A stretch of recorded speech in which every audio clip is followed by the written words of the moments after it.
Good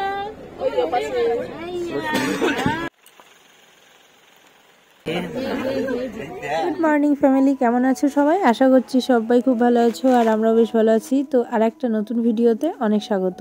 যদিও এর আগের ফার্স্টের পার্টটা আমি আগের দিন ভিডিওতে শেয়ার করে দিয়েছি, যারা দেখেছো তারা পরের পার্টটা ভালো লাগবে তাদের দেখতে আর কি।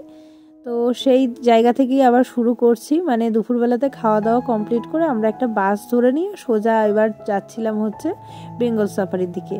এই যে সেবক স্টেশন, ট্রেনের লাইনটা দেখতে পাচ্ছ, এই সেবক স্টেশন থেকেই আমরা গেছিলাম সেবক কালীবাড়ি অবধি। গত দিনের ভিডিওতে ওটা শেয়ার করেছি। আর এখন চলে আসলাম খাওয়া দাওয়ার পর দুপুরবেলায় বেঙ্গল সাফারিতে।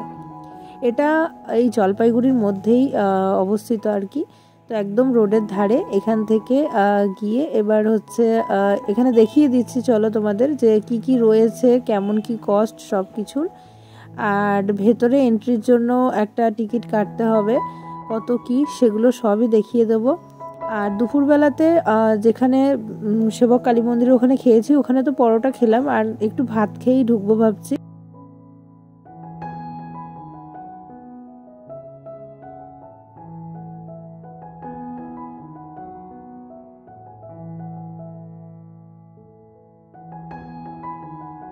তো এখন বেঙ্গল সাফারির মেন যে গেটটা রয়েছে সেখান দিয়ে ঢুকছি। আর এইখানে সমস্ত কিছু ডিটেলসে দেওয়া রয়েছে, কারোর যদি কখনো দরকার পড়ে তো এখানে মানে পজ করে নিয়ে তোমরা দেখে নিতে পারো কেমন কি টিকিট রয়েছে, কোনটার কি। প্রচুর কিছু রাইডস রয়েছে এখানে, করলে হয়তো অনেক টাকা খরচ হয়ে যাবে সবগুলো নিলে। অতগুলো আমরা কিছুই করিনি, তো যা যা করেছি সেটা শেয়ার করবো। এখানে ফার্স্টে ক্যান্টিনে এসে এখানে একটুখানি ভাত খেয়ে নিলাম, মাছ ভাত। আমি একটু ফোনটায় চার্জও দিয়েছিলাম, কারণ ফোনে চার্জ শেষ হয়ে গেছিলো। ক্যান্টিন থেকে সোজা তারপরে বর টিকিট কেটে নিয়েছিল আগে থেকেই। পার পিছু 400 করে টিকিট কাটা হয়েছে, 800 টাকার টিকিট। 400 টাকার টিকিটটা কেন কেটেছি আমরা, কারণ হচ্ছে আমরা ওই সাফারির যে গাড়ি রয়েছে সেই গাড়ি করে আমরা যাব হচ্ছে সাফারি করতে, মানে বেঙ্গল সাফারি যেটার নাম দেখতে পাচ্ছ সেই বেঙ্গল সাফারিতে গাড়ি করে নিয়ে যাবে। তো গাড়ি করে পুরোটা ঘোরাবে প্রায় 40 মিনিট মতো, যার জন্য পার হেড 400 টাকা করে লাগবে। আর একটা আধ ঘন্টা করে ঘোরার ট্রিপ রয়েছে, ওটা হচ্ছে আধ ঘন্টায় হয়তো 200 টাকা করে। কিন্তু জঙ্গলের মানে পুরোপুরি ভেতরে ঢোকাবে না, হয়তো ধারে কাছে যদি কোনো জন্তু দেখা যায় সেটুকুই দেখি ঘুরিয়ে আনবে। আর 400 টাকারটা টিকিটটা কাটলে মানে তুমি কিছু না কিছু দেখতে পাবে, এরকম একটা ব্যাপার। তো আমরা দেখলাম এত কষ্ট করে যখন এসেছি তাহলে একটু মানে কিছু তো অবশ্যই দেখা দরকার, কিছুই যদি না দেখতে পাই তাহলে ভালো লাগবে না। এই যে গাড়িগুলো দেখছো পুরো একদম এয়ারটাইট গাড়ি, কাঁচগুলো ভীষণ মানে কি বলবো সেই রকমই তৈরি গাড়িটা আর কি, যাতে কোনো রকম রিস্ক না থাকে। বাট আমার গাড়িতে উঠে ভীষণ ভয় করছিল, সেই ফিলিংসটাও আমি শেয়ার করব। এখানে সিট গুনছিলাম কোনটা আমাদের জন্য দিয়েছে। বেঙ্গল সাফারিতে এসে আমাদের বাসে উঠে গেছি, একটু পরে 2:45 নাগাদ বাসটা ছাড়বে। আর কি হবে জানি না, বাঘ ভাল্লুক যদি থাকে খেয়ে নেবে কিনা তাও জানি না। আমার একটু ভয় ভয় করছে এটা যেতে।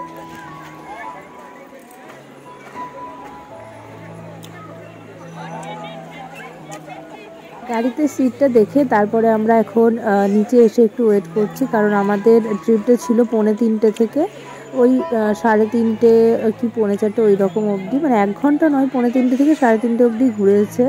ওরা যতটা চেষ্টা করবে কম ঘোরানোর, এই টাইম টেবিল মেনটেন করে, মানে যতটা পারা যায় আর কি। মানে মোদ্দা কথা জিনিসগুলো মানে যেগুলো দেখতে যাচ্ছি সেগুলো যদি দেখা হয়ে যায় তাহলে ঘুরিয়ে নিয়ে চলে আসবে।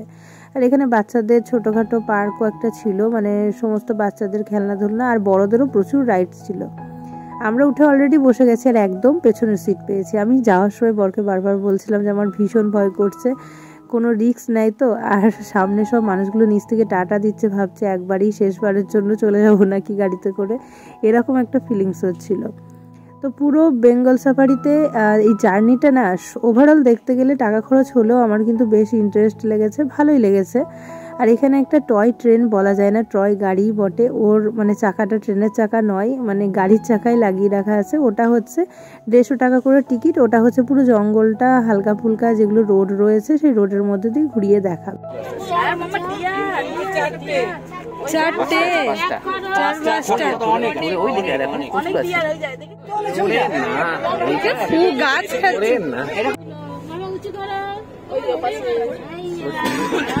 দেখছো পাতা খাচ্ছে দেখো তোমার কাছে আসছে তুমি কামিয়ার বলেছো না যা অনেক দূরে তো ওই লাইনটা গেলে এই যে ওই আরেকটা আসছে হেঁটে হেঁটে সামনে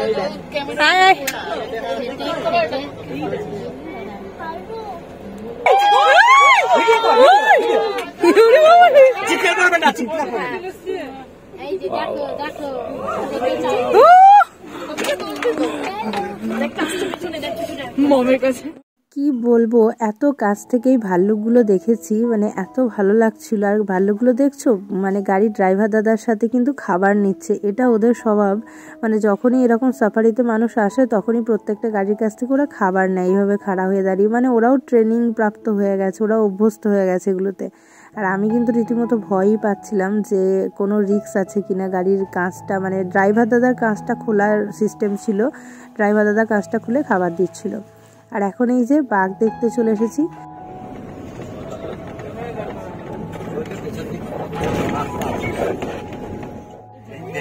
কথা বলবেন না, কথা বলবেন।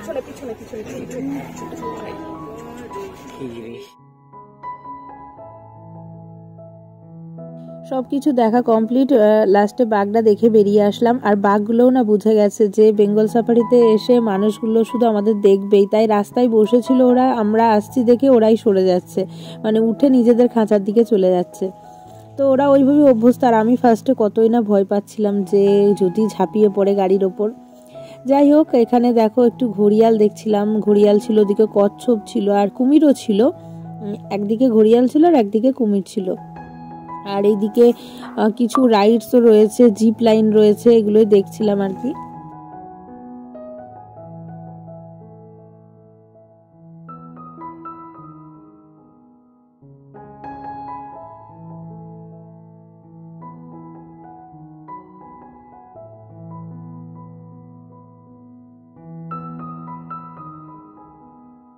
এত বড় বড় খাঁচার মধ্যে প্রচুর জন্তু জানোয়ার অনেক কিছুই ছিল, ছোটোখাটো বনবিড়াল, তারপরে আরও অনেক কিছু, প্রচুর পাখি ছিল, ক্যাঙ্গারু দেখালাম তোমাদের। আর এই যে বড় বড় খাঁচার মধ্যে এইগুলোতে না অনেক ধরনের ভ্যারাইটি অফ পাখি, তারপরে রাজহাঁস, অনেক রকমের জিনিস ছিল যেগুলো হয়তো মানে একদম নাম পড়ে পড়ে দেখাও হয়নি আর ভিডিও করাও হয়নি।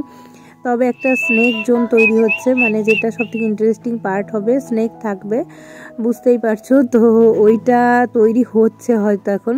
আর এইখানে দেখো, এখানে হাতিটাকে নিয়ে ঘুরছিল আর আমার খুব ভালো লাগছিল। হাতিটা দেখো কি সুন্দর দড়িটা পার করছে, মানে ওই মানুষটা উপরে বসে আছে ওই দাদাটা মানে এখানেও, এই হাতির এখানেও কিন্তু মানে হাতির পিঠে উঠিয়ে ওই জঙ্গলের কাছাকাছি আর কি ঘোরায় আর কি। সেটা টাইম থাকে সকাল ওই 10টা-11টা থেকে হয়তো বিকেল 4টে অবধি। আর আমরা যেহেতু 5টা বেজে গেছিলো, তো ওর জন্য দাদা বলছিল না, টাইম পার হয়ে গেছে, যেহেতু এত রিস্ক নিয়ে সন্ধে অন্ধকারে জঙ্গলের মধ্যে যাওয়া যাবে না।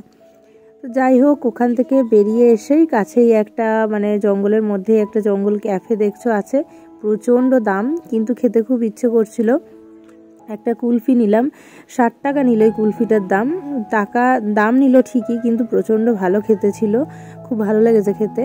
আর ওই যে জিপ লাইন দেখছো, মানে ওইটুকু ডিস্টেন্স থেকে সামনেই একটা ছোট্ট একটা জায়গা রয়েছে, ওখানে গিয়ে এটা দাঁড়িয়ে যাচ্ছে আর কি, জাস্ট নিজের এক্সপিরিয়েন্সটা নেওয়ার জন্য। তবে এটাই ওটার ইচ্ছে ছিল না, এটাও প্রচুর কিন্তু বাজেট ছিল, 800 টাকা মতো।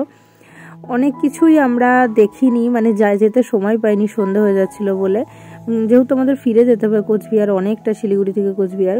এদিকে একটু ফুলের স্টোরেও এসেছিলাম। তারপর ওখান থেকে আমরা একটা ছোট টেকার গাড়ি ধরে সোজা মানে শিলিগুড়ি স্টেশনে এখানে ট্রেনে উঠে খুব বোর ফিল করছিলাম আমি, ওপরে বসেছিলাম বর নিচে, চা খেতে খেতে সোজা কোচবিহার পৌঁছে গেলাম। রাত্রি তখন 10টা বাজে, প্রচণ্ড ঠান্ডা, কুয়াশা, কি বলবো। সকালবেলায় যখন আমরা বেরিয়েছিলাম, মানে আগের ভিডিওটা শেয়ার করেছি, ভোরবেলাতে সাগরদিঘির ধার দিয়ে ছোট একটা ভ্যান গাড়িতে যাচ্ছিলাম স্টেশনে। আর এখন রাত্রেবেলায় ফিরলাম, এসেই গরম গরম সিদ্ধ ভাত, ডিম ভাজা আর কুকারের মধ্যে ভাত করেছি। অনেক দিন পর এরকম কুকারে সিটি দেওয়া ভাত খাবো, বেশ ভালোই লাগে। টমেটো সেদ্ধ, অনেক কিছু সেদ্ধ একসাথে মেখে আর ঘি ভাত, ব্যাস এভাবেই দিনটা কেটে গেল। কেমন লাগলো অবশ্যই জানাবে। Tata, good night.